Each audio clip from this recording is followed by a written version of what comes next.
kadib markii komishanka doorashooyinka qaranka jamhuuriyadda Soomaaliland ay ku dhawaaqeen natiijada doorashada madaxtinimada Soomaaliland oo ay sugayeen dadweynaha Soomaaliland loona doortay in xisbiga talada haya ee kulmiye uu ku guuleystay doorashada madaxtinimada Soomaaliland ee ay dhawaan dadweynuhu u codeeyeen 13 bishii November waxa dadweynaha magaalada Boorama ay isku soo baxyo kala duwan ay ka dhigeen wadooyinka halbowlaha kuwaasi oo damaashaad iyo farxad iyo soo dhaweyn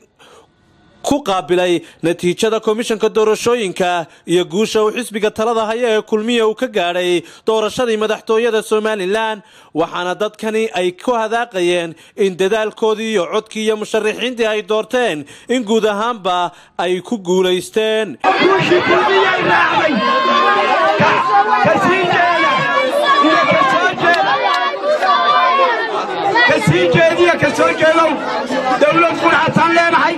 مدحويني مدحوينه فعلين بان لeenahay waa in lagu wada dabafayno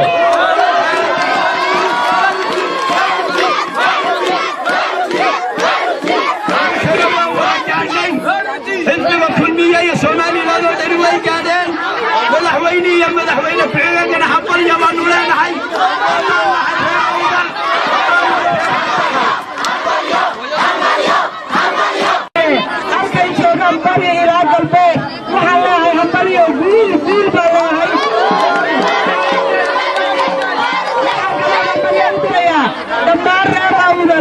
دمارتي حسبنا كلمية هذا كارهان حافظة فرطها سنو في عدل وقيم كريين ما تنقوشوا ليوري غليان همبليو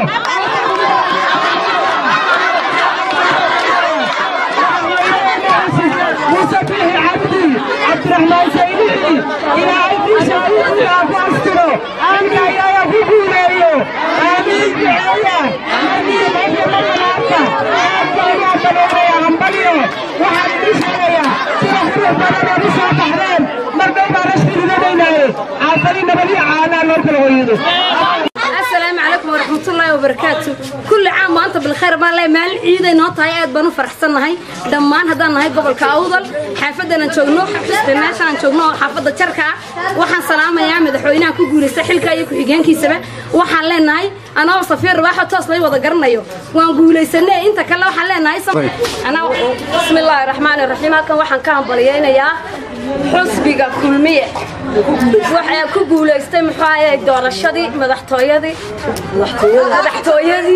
halkan waxaan la soo koobi karin farxadayda aad iyo aad u qiimo badan oo aan koobiba karayba farxadayda hambaliyo halkan waxaan salaan uga diraya Axmed Diriya Ciltire warbaahinta SBC magaalada Boorama